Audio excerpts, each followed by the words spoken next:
Hello and welcome to today's video. This time we'll be cleaning up another 100 vintage Penguin paperbacks. These are from the 1950s and they're Penguin main series 1100 to 1200. So sit back, relax, and let's get to it.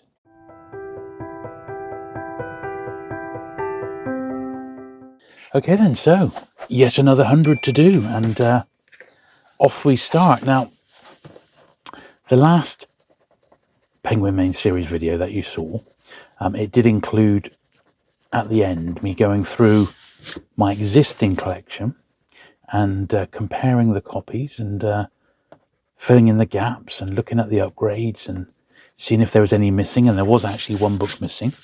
So, but obviously that made the video well over 2 hours long, and I just unfortunately don't have time to do that on all these videos. So I'll probably have another go at doing that a little bit later on, maybe in another few hundred books time. But for now, I'm afraid I'm just going to have to stick to doing what we've been doing, which is just the actual cleaning part. So I hope you don't mind, but I did enjoy doing it. It was good fun, but I had to time my moment, as it were, in the house. Try and do it when it was reasonably quiet. But I shall hope that we get through these again. We've got some Abraham Games covers this time around, which I'm very pleased to see, because I do really like him, or the designer that is, and it was a series of illustrated covers which Penguin did for a little while.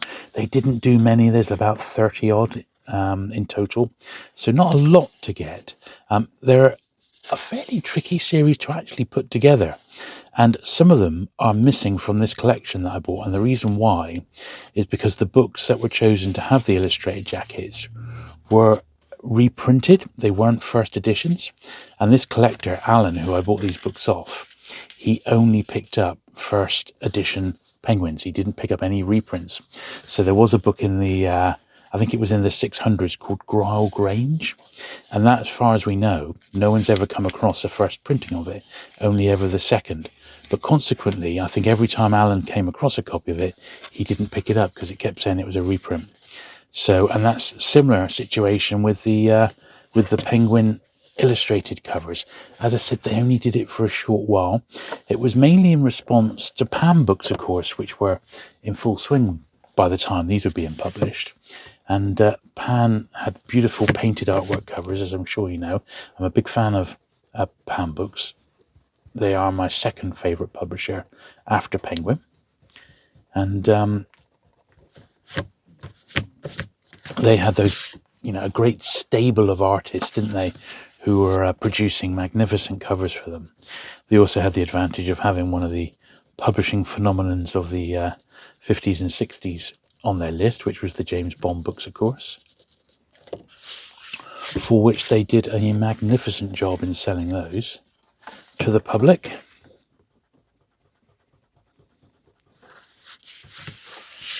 But the thing is, with this second 1,000, with any of the books which were 1,000 up, these are always books that had come my way just either as part of collections, or I'd sort of seen them cheap, really, Slightly miscut that one. I'm going to give that one a cut when we get back in. They sort of come my way as part of collections, or I'd been out and about and I'd had a pretty rubbish day looking for books, and this was pretty much the only books that I could get, so I picked it up. And so consequently, sometimes some of these books are a little bit lower quality than perhaps ordinarily I would pick up, but that's why buying this collection has I've been able to get loads of upgrades, which has been really fantastic. Someone's obviously got a pen to that, which is a bit of a shame because the book wasn't a bad copy. I would hope that as collecting went on, Alan's standards got higher and higher, but I just think he got an awful lot of these books in a very short period of time because they were cheap. No one was really sort of collecting Penguins. The Collectors Society existed, but it was in its very early days. So, here's one of those Abraham Games books. It's had a tape removal mark at the top. It's one of my favourites. The great book, this, The Great Escape. This is the one that they based the movie on, of course.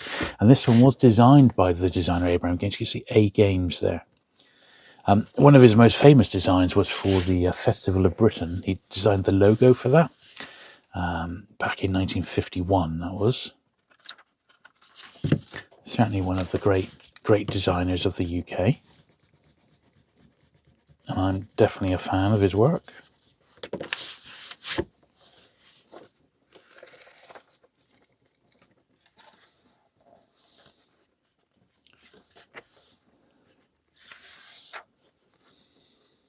Yeah, I haven't got that one. It's a bit of a shame that it's missing the bottom of the spines, because that's one I would have liked in a real nice copy, really, you know, Edgar Allan Poe.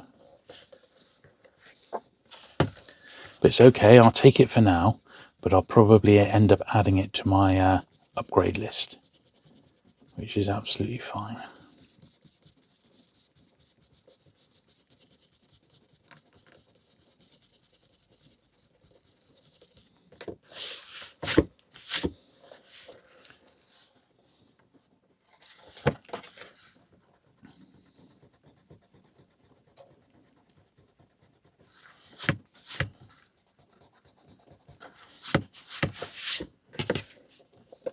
It's a very, very wet day today after almost a full week of glorious sunshine. It's been really, really nice. Today, the heavens have opened, sadly, and back to normality in the UK. They do say British rain season, January the 1st to December the 31st. Not quite right, but you know what I mean. Diamonds for Moscow. Very pleased to see so many PG Wodehouse in here, because I think I might be missing one or two. I did make a point of trying to get all the Woodhouses in Penguin. I think there's some later 60s ones that I've not got. So I'll be able to lump those all together, and I think I'll probably list those as a job lot, unless I get any specific ones where people need some, you know. Obviously I'll pull them separately, but I have decided, I've done a little bit of research, and I've decided one of the best ways, once I've been through any lists that I might get, is to just lump some of the authors together, like all the PG Woodhouses, for example, and just sell them as a job lot, all by the, you know, a lot of by the same author in Penguin First Edition. I think that's going to be quite a good way of selling them. They'll have appeal online. Officer's Mess, yeah, a bit of a warm one, that. Yeah, they'll have appeal online, and hopefully someone will be tempted.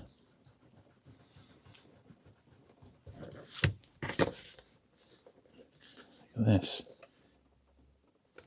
Got a bookshop stamp on the bottom, which is a shame. Apart from that, it's a nice tight copy.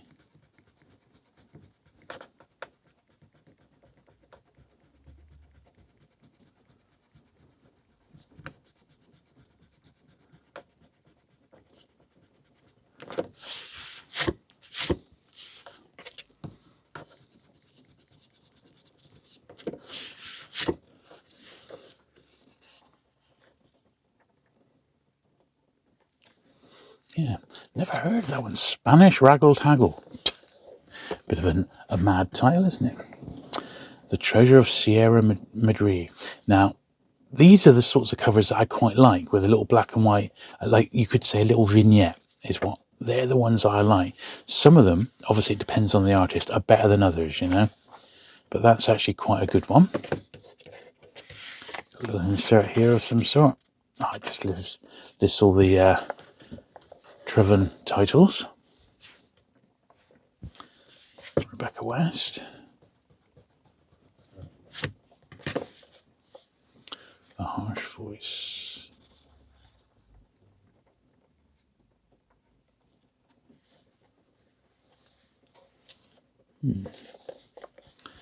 Slide them over there. We'll start a new pile. The Central T. Lawrence. Quite pleased to get this one. It's got a faded spine, like so many of these Cerise travel ones. But apart from that, it's a pretty tidy copy. I think I am going to keep my eyes peeled for later Cerise travel titles, which have got perfect spines, because, you know, they're not out there. They fade so easily. So it's something I'm going to be keeping my eyes peeled for going forward. See if I can find a few improvers, you know. 15p, governor.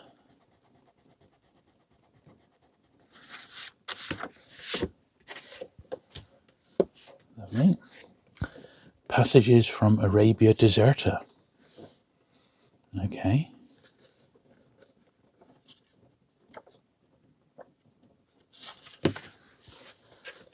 Once again, quite a robust square copy of this one.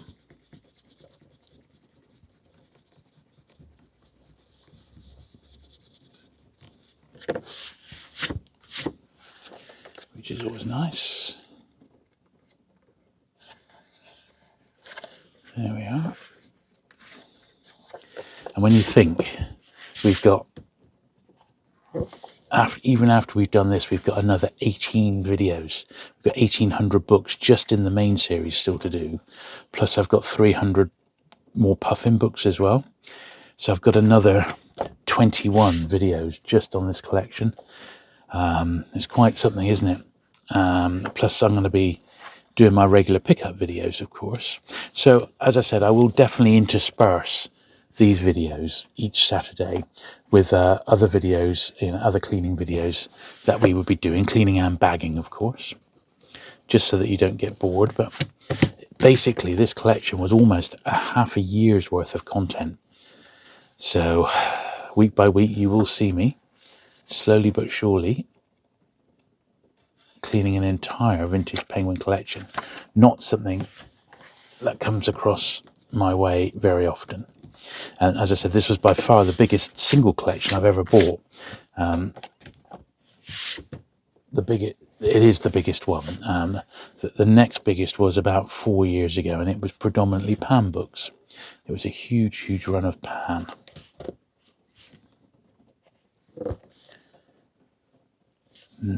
Some pen on the front there, John Buckham again. That's a shame.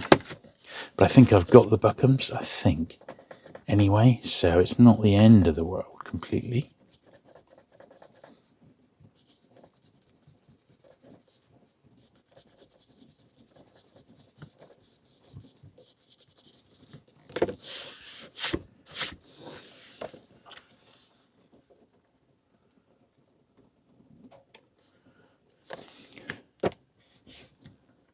Another one, another Buckham, 39 steps. Probably the most famous one of all, isn't it? The 39 steps.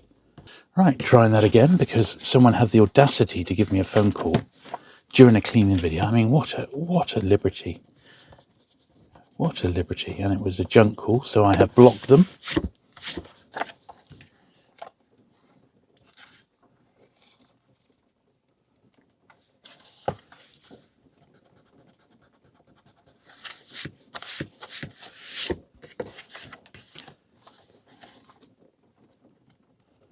There we are. So that's the 39 steps, a little bit the worse for wear. Murder on Safari. Wow.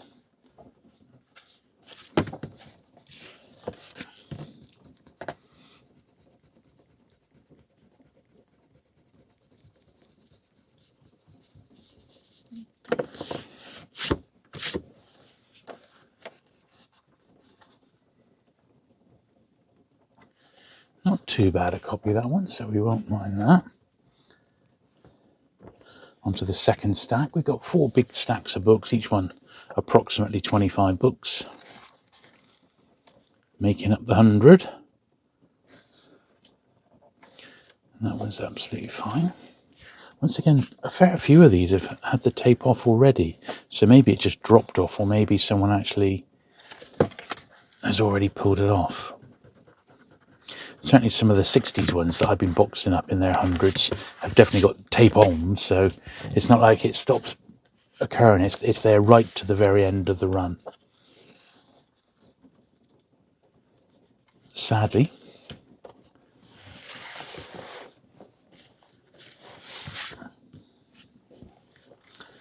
The wheel spins.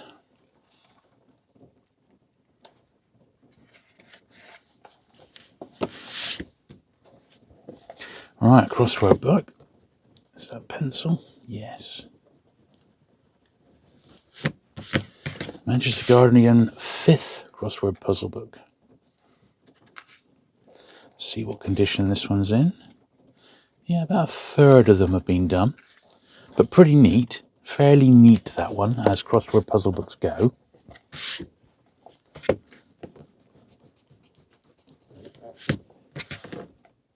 There was a 6p, but there was also a faint 1 and 3. 1 and 3pence, governor. There we are. The Lights of Skaro. I always wonder if this is where Terry Nation got the name Skaro for the home planet of the Daleks, you know, all those years ago. It would have been the right period, you know, and Terry Nation was based in the UK at the time. So he could have easily spotted this title on the bookshelves and thought, oh, maybe he even bought it and read it for all we know. But in 1956, Terry Nation created the Daleks in 1963. So we probably thought, oh, well, it's been a few years, no one will remember. I wonder. Well, of course, he's not around now to ask, but you have to consider it because it's such a weird name, isn't it? Skaro.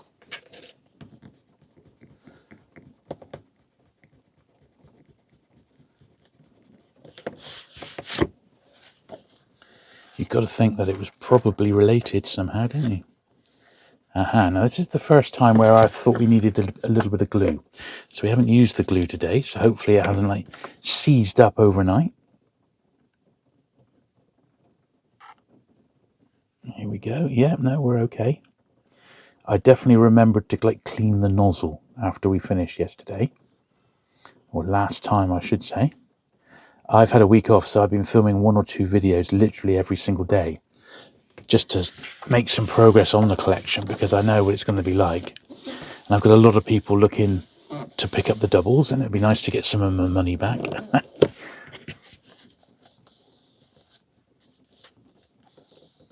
There we are.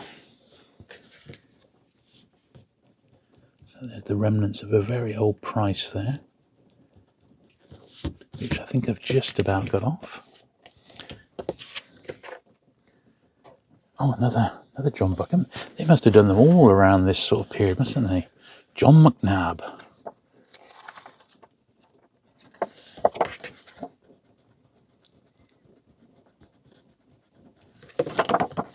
And this rain has not let up all day. It's like the price you pay. If you have a nice week in the UK, expect to pay with loads of rain. The American Gun Mystery. Yep, that's all right. The Case of the Half-Wakened Wife.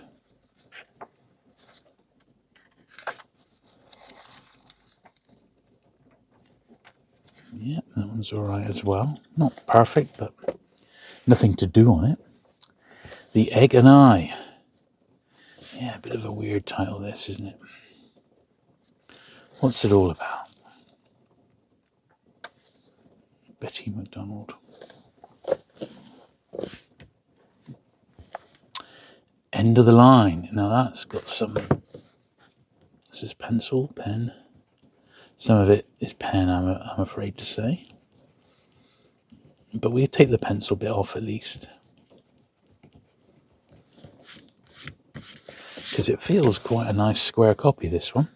Of course, for all I know, I've already got a copy, but as I said, some of the issues that I've got from 1,000 up are not great. They're basically just there because there was nothing else to buy that day, you know what I mean?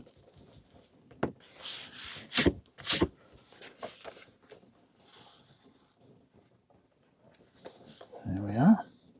Well, I've definitely got this one, Elephant Bill. I've also got the hardback of it, which is signed because my granddad knew the guy. He actually knew Elephant Bill, J.H. Williams, personally. I'm not sure what the relationship was, but I've got a copy of this one signed to my granddad. My granddad was a furniture maker. He made sort of bespoke furniture. But he was also in the Freemasons. I'm not, but he was. And he was fairly high up. So maybe J.H. Williams knew him through that.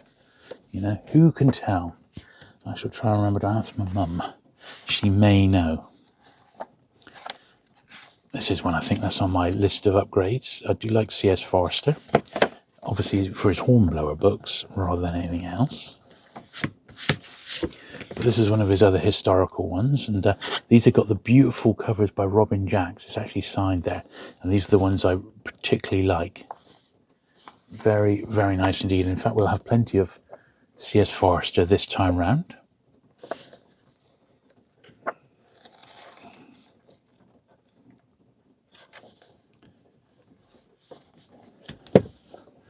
Lovely. Let's clear the decks a bit.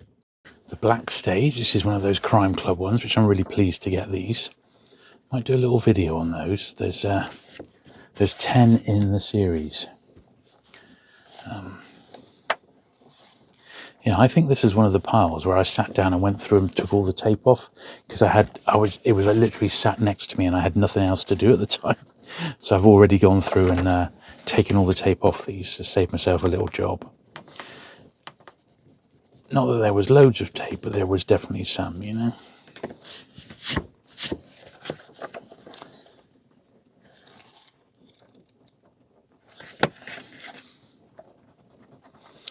Hornblower one, Ship of the Line. Good stuff.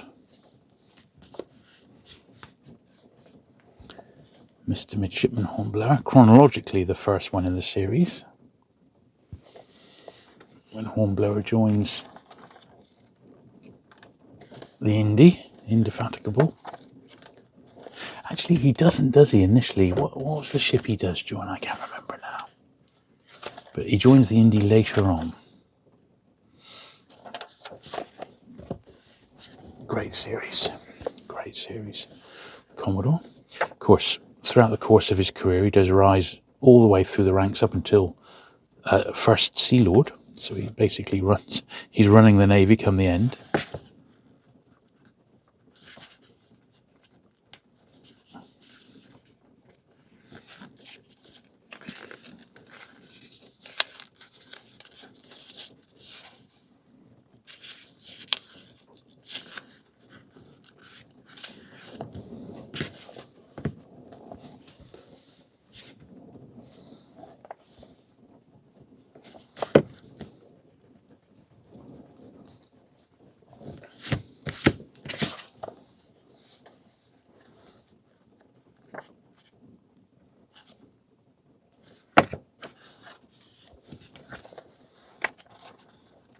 Yeah, I've always liked these editions of the Hornblower, but I think my copies are a little bit more. I got them all at the same time. They're all got slightly darkened spines, so I'm hoping that there'll be a few upgrades in this little lot. Certainly, I'm going to be swapping a few out, I reckon. In fact, I'm certain I am. You know. Here's another games cover. Montana Rides. It's a Western. Of course, at this point, Westerns were one of the hottest things on TV. There was a lot of them. They were very easy to make in the States, and they were being shown around the world. But they were as popular over here as they were in America. So consequently, there was a market for Westerns. There always have been. And Pan were publishing them, so I think Penguin thought we better get in on the act. So they did publish a few Westerns. Not many, but a few. A lot of the other publishers were already doing it. Badger, Hodder and Stoughton, to name a few. Discarded. Look at that. Discarded. What a shame. It may be discarded to you, but it's not a bad copy to me. It may even be better than my own. Return to Paradise.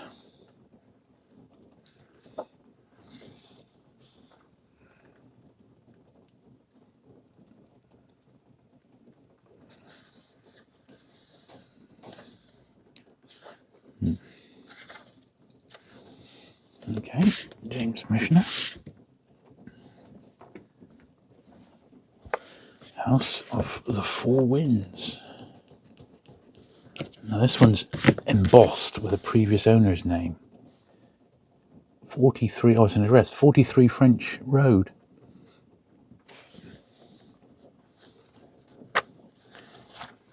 And they've put that in like a little machine that would put your, sometimes the address, sometimes an owner's name.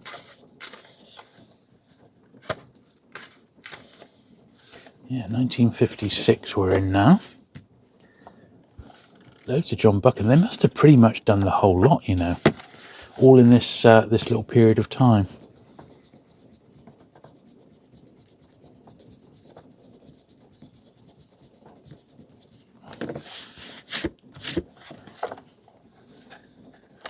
Nice copy of that one. Oh, a little 5p in there.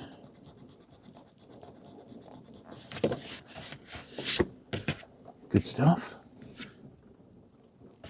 There's another Hornblower, Flying Colours. This one seems fairly sharp. I think the Hornblower books sold and sold and sold up until the early 90s. Then they were out of print for a while, I believe.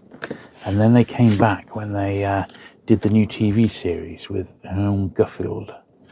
And then they came back with a vengeance, but they released them in 4 omnibuses because the books themselves, well, as you can see, are quite short. So they just released them in omnibus editions with 3 books in each one.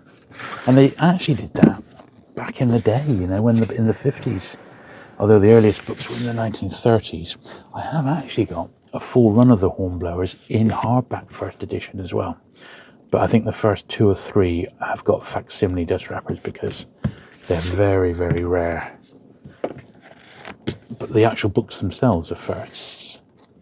And the later ones, well, they're not in the greatest of condition, but it is a nice set. And I thought I'd treat myself because they're not that expensive. At least they weren't when I bought them, let's put it that way.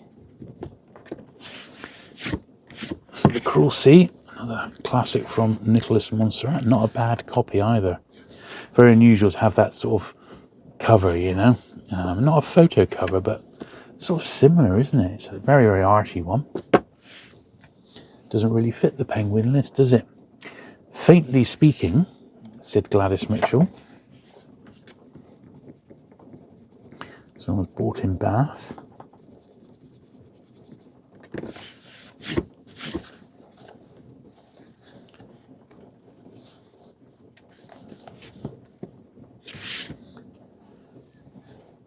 English Murder. Well, this one's going to need re-gluing by the looks of it. Oh, without a shadow of a doubt. Let's just see if there's any price at the front here. There is a little 5p. Okay. So let's put a blobs of glue down the spine. I'm going to be quite liberal with this because the entire spine has come away.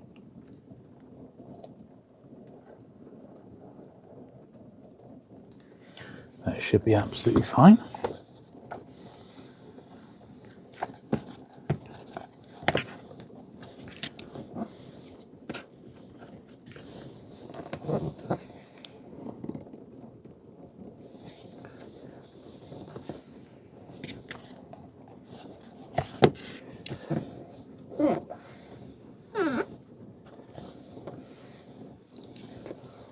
Not needed to glue too many this time, that's only the second one.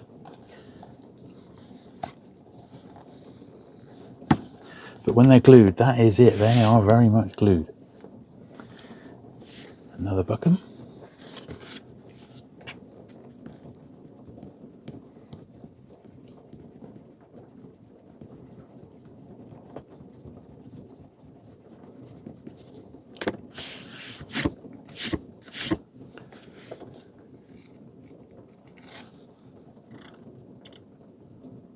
Oh, a little 8p in there. 8p. Crazy, isn't it?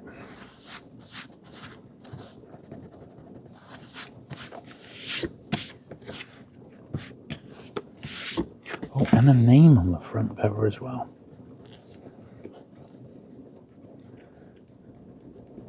Previous owner's name.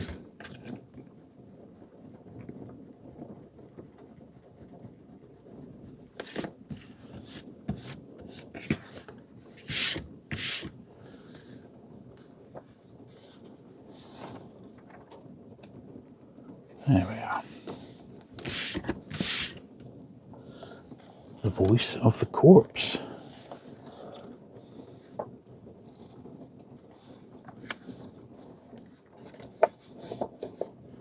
Yeah, a little bit the worse for wear, but you know, we've seen worse, haven't we? The Greek Coffin Mystery, 6p.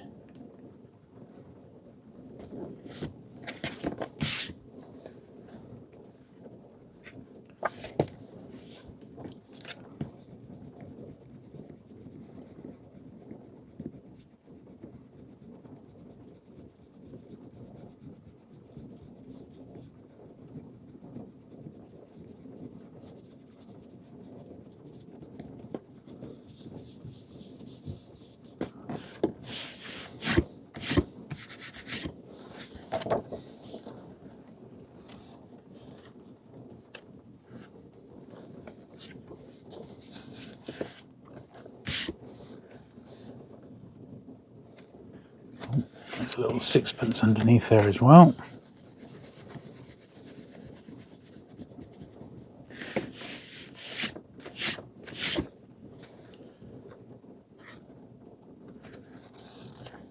Lovely. The King and the Corpse.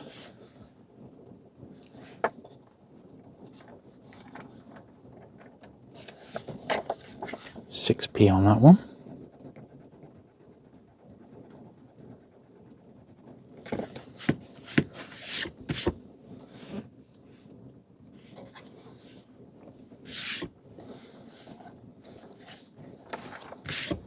Okay. Guys and Dolls.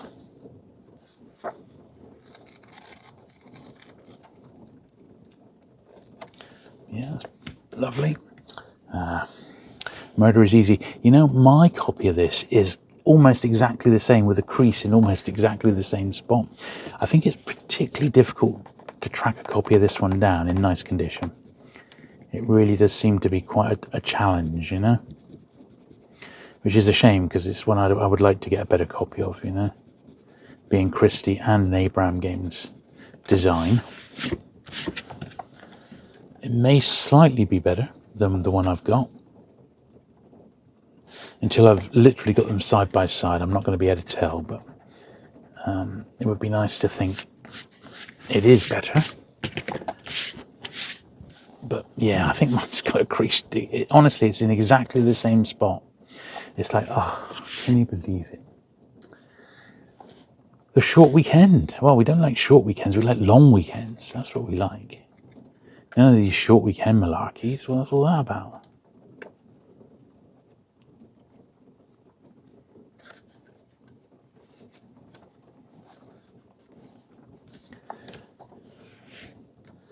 And the Pajama Game.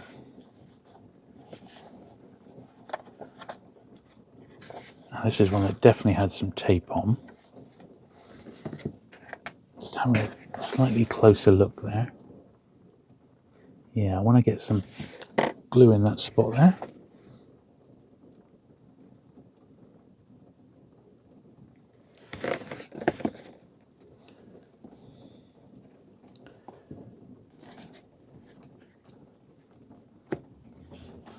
There we are.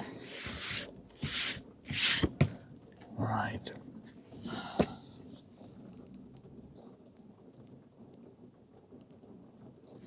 Right, making a bit more room here. The mating season.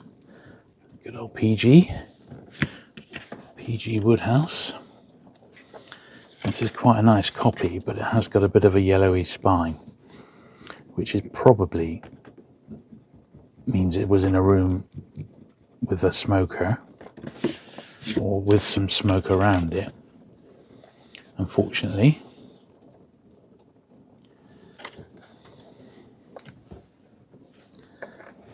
Dubliners.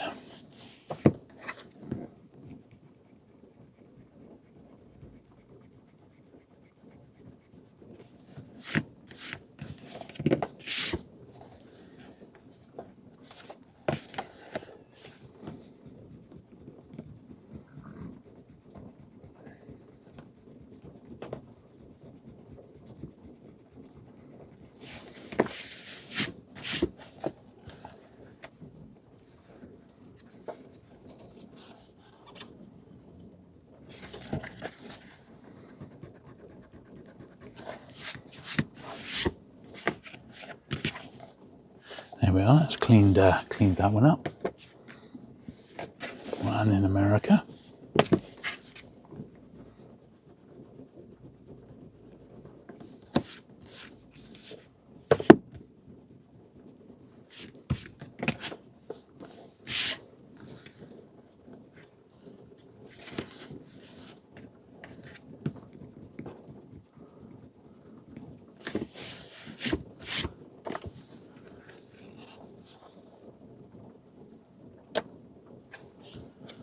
Lovely. Cork in bottle. This looks a bit rough, doesn't it? Yes. Yes, this one's very, very rough. That's going to go in the 50p box, if there ends up being such a thing.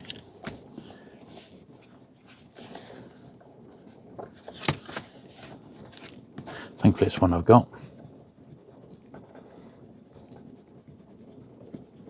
Someone's picked up in Marlborough.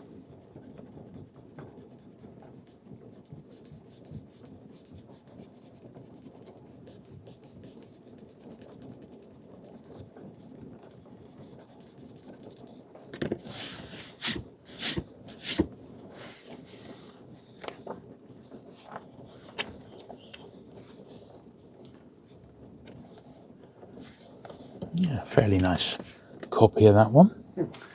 Carry on, Jeeves. Just carry on.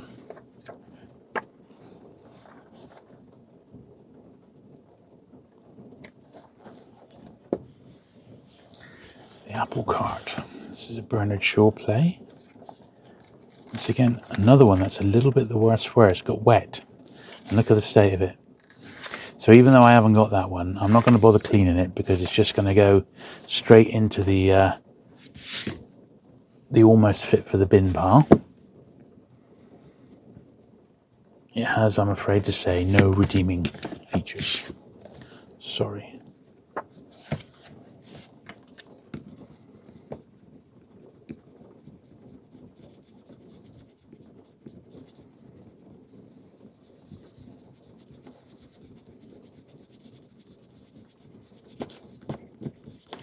Damn it.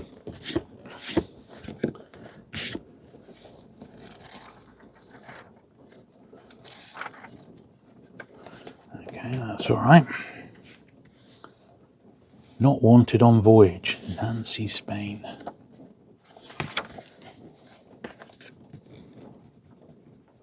I've got to admit, it's quite nice not having to do the tape. It saved quite a bit of time, hasn't it? But I don't think I did it on many hundreds, as I recall.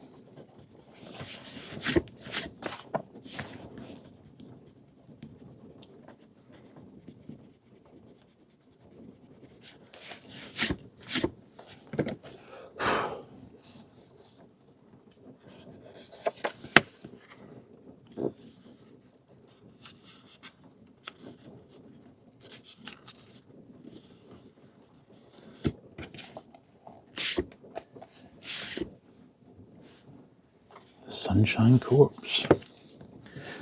Penguin published quite a few by Max Murray. He's not an author that's really, caught my attention until recently, They must have been selling all right for Penguin to publish so many,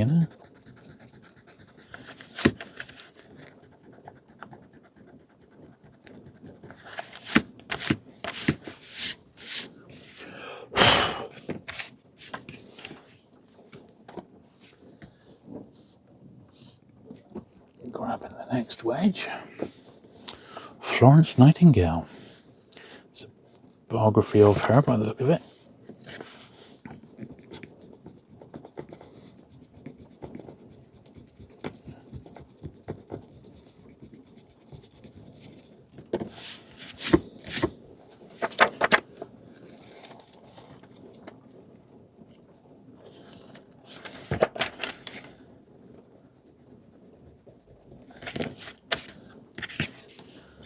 Okay.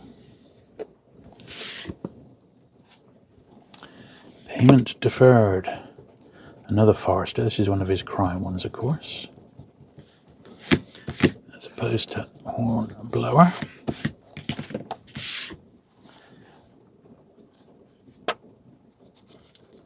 Looks a little on the wall. Yeah, it looks like it needs a little bit of reinforcement on the glue side here. So just a little bit in there where it's coming away. Not a lot, but a little slither of glue in there. We can get some to just fall in there. There we are. I think it'll do wonders.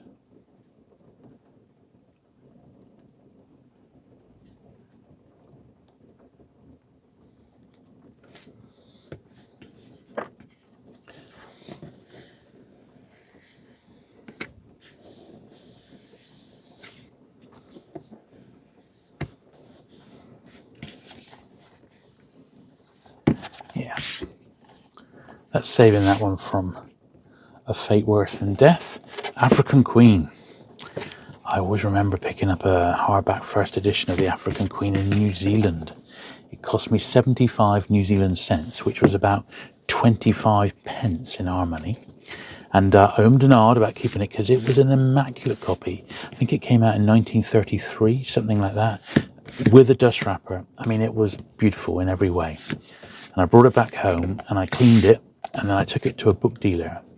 And there was a book dealer locally who he was a brigadier in the army, and he collected C.S. Forester, and at the time the book was listed at £75. So the book dealer said, well, look, I can get 75 for it straight away, maybe even a bit more. I'll give you 50 quid. And it cost me like 25p. So I said, yeah, lovely, thank you very much. So I took it. It's now like £1,000 book.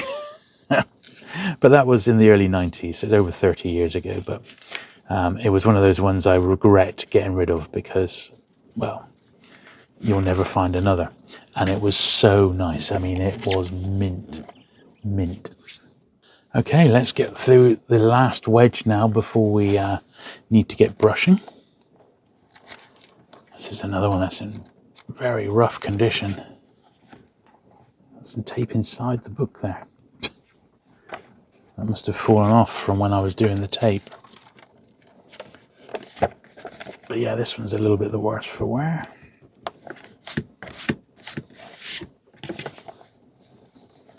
This is a shame because it's a crime club, but yeah, it would be there on borrowed time. This is a George Orwell selected essays. What's this?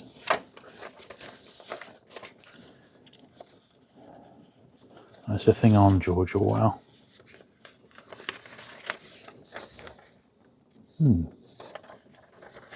Okay, I don't think that's worth keeping with the book. In this particular instance, it's not related to the book. Really like George Orwell. He's one of my favourite authors. Eric Blair is his name.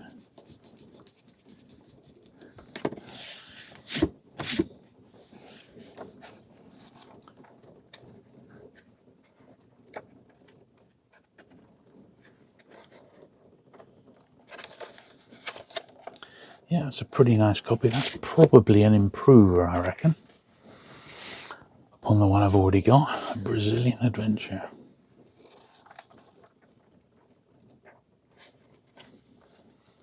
Yeah, that's okay. The Dutch Shoe Mystery. Now this one here looks like it's been published slightly later because it's got a more of a laminate finish to it.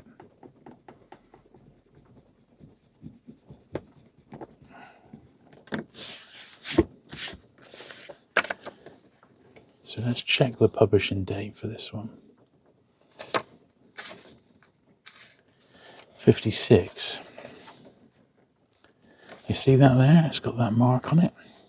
I'm going to put that one to one side because I think we might benefit from putting some polish on that in a minute, which is something that we usually do on the later books, but on that particular one I think it will be worth doing.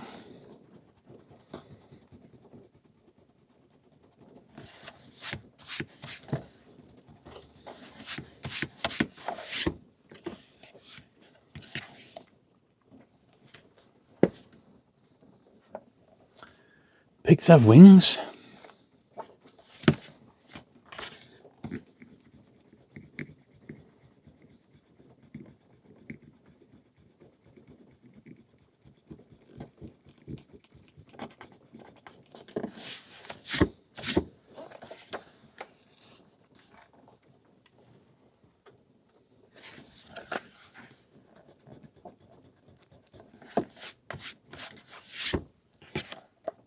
Okay, that's all right. Son of Oscar Wilde. 10th of August, 73, Folkestone.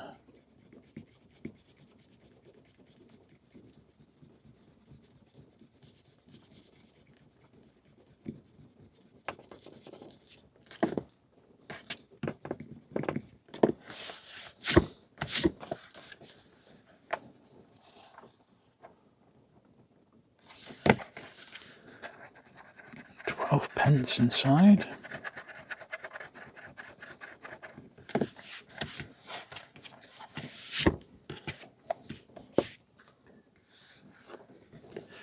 Joy and Josephine.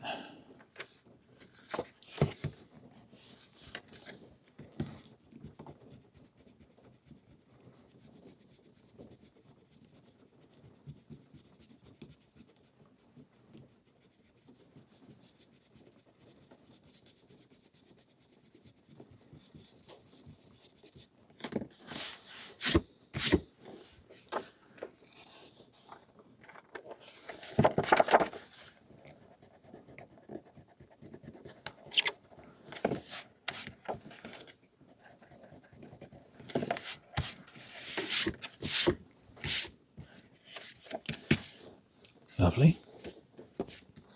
Oh, a crossword book. The 4th Penguin crossword puzzle book.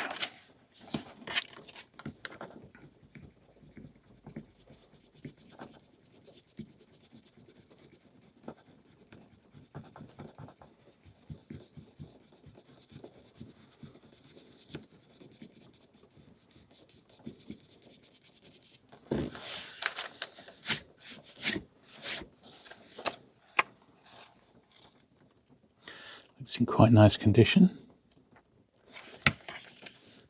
Hardly any done or attempted, just a couple. And I'm pretty sure I haven't got this one anyway, so that will be a definite keeper for me. The Chinese Orange Mystery.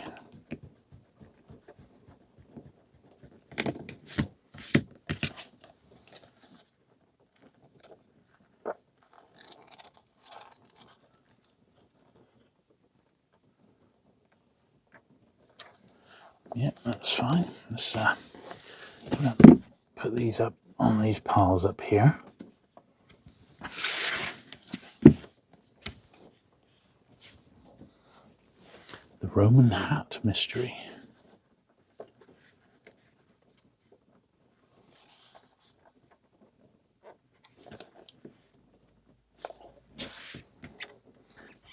Now this one here, if you look on the spine, it says 1079, but we've done those already. It's actually number 1180, and I had it misfiled in my own collection, so I think these have already been cleaned, but we'll just double check.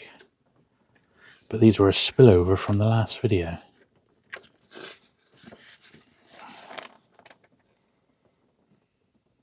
Yeah, that's fine. I think this was my original one, which is also fine. And here's one of the Abraham Gaines. We've got a blooming great cross on the top, which is not great.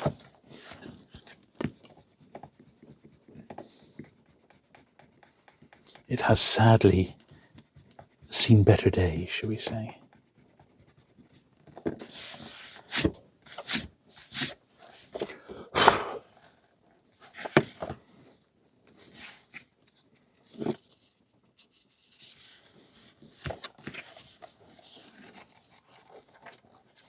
Yes, that is one step from the bin, I'm afraid to say. So that one's just going to be a 50p or a pound, just as a filler for somebody who might be looking for an Abraham Games just to fill a hole.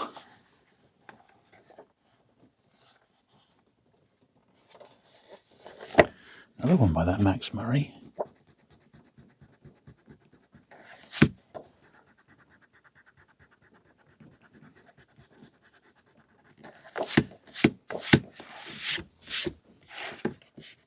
Yeah, I think we'll have a lot more Abraham Games next 100. I think that's when the bulk of them get published. I seem to recall.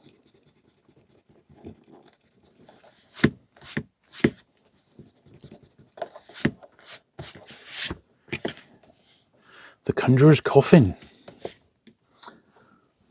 Bonjour, tristesse. Bonjour, indeed.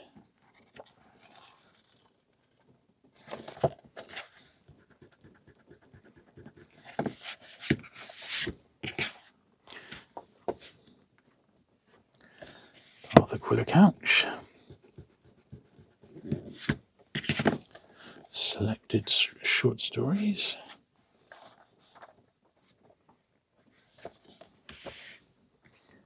One's Company.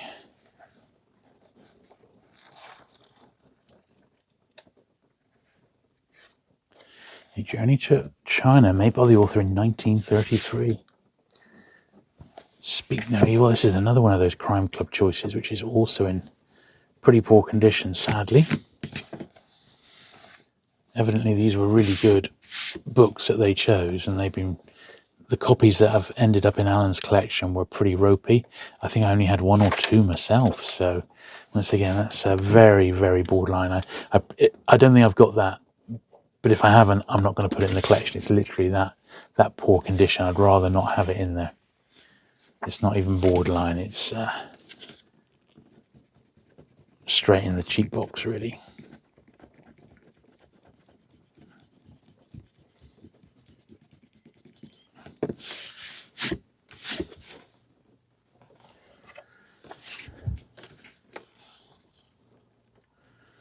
Okay, right. So I'm going to pause there now, and I'm going to get some polish, and I'm going to have a go at that other book. Right, here we are. So I've got some Mr. Sheen. So I usually do this on books which are published later with laminated covers, but I think we can get away with it on this one because this is slightly later than usual. I'm hoping it's going to tackle those splodges there. And indeed, it looks like it has. So we'll do the rest of the cover. So later books, you can get away with this, but the early Penguins, not at all. Just the later books which have got a lamination on. And that is just the general rule with these. But hopefully that won't come back. I can still see in the glistening there's a little bit of residue. Yeah, I think we did a pretty good job there. Don't you? Much better. Excellent. Right, the next and final step for this video then is to give the books their brush down. Right, final little bit then. So a much shorter video this time, simply because we were able to, I'd already tackled some of the sellotape, so we didn't have to worry about that, which was a bit of a time saver. And also, as we get later on in the books, they shouldn't be, theoretically, in need of so much work. We only had to glue maybe 2 or 3 today, didn't we? Whereas the previous 100, there was, I think, quite a bit more. So that may be how it goes.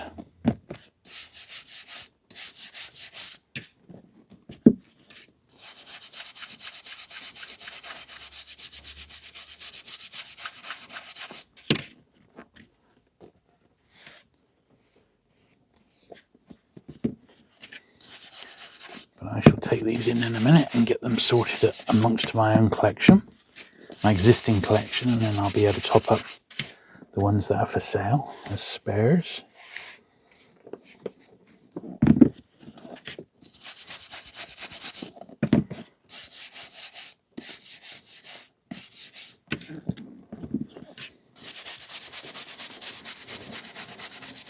The rain literally has not stopped for the entire time we've been filming, which is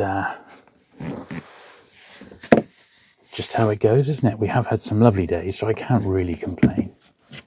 And if anything, when you watch these videos, a little bit of rain in the background hopefully doesn't actually detract from the videos at all. But hopefully just enhances it.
So if you haven't already, do please hit the subscribe button to this channel for regular vintage paperback cleaning.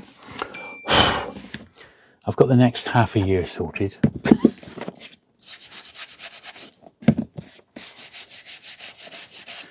Obviously, if you'd like to support the channel a little bit more, then there are options to either leave a super thanks on this one, or you can go over to my main channel and you can join that as a channel member from as little as £1 or $1.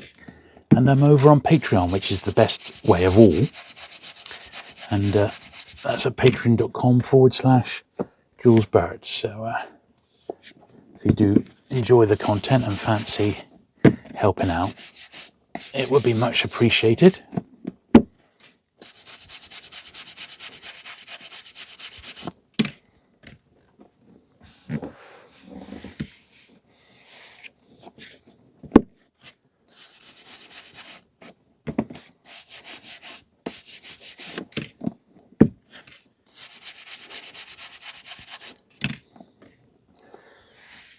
If you wouldn't mind just hitting the like button on this video, that also helps out.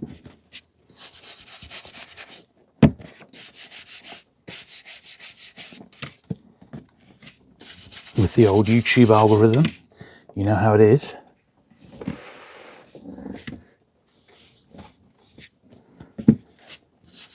And if you can subscribe, well, that's even better, because that really does help the channel have a little bit more validity, as it were. I will never do any paid sponsorships or anything like that on this channel. So this is the way to help out.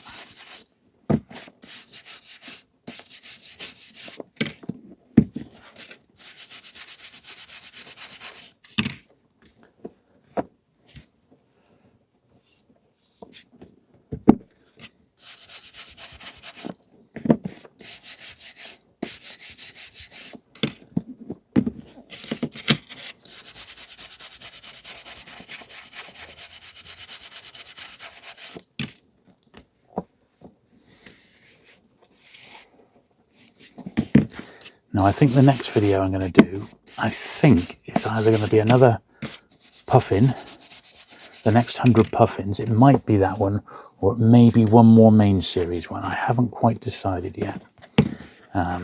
It's not going to be today, and I've got a day at work, so we're looking at Monday for me to actually do that. And I've actually got somebody coming to look at the early penguins this coming Monday that I've sorted up to this point. So I need to get those all at least priced, everything that I've got spare priced up.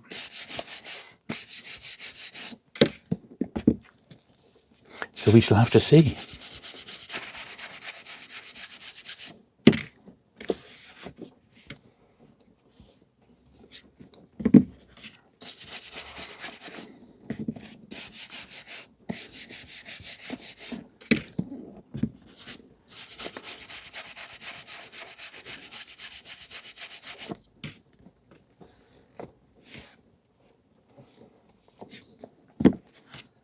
Anyway, thank you very much for watching today. I hope you have enjoyed it, even though we didn't have much sellotape action. And rest assured, I shall be back next week with yet another video.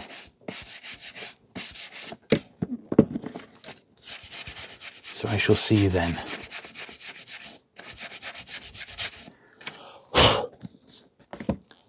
Bye.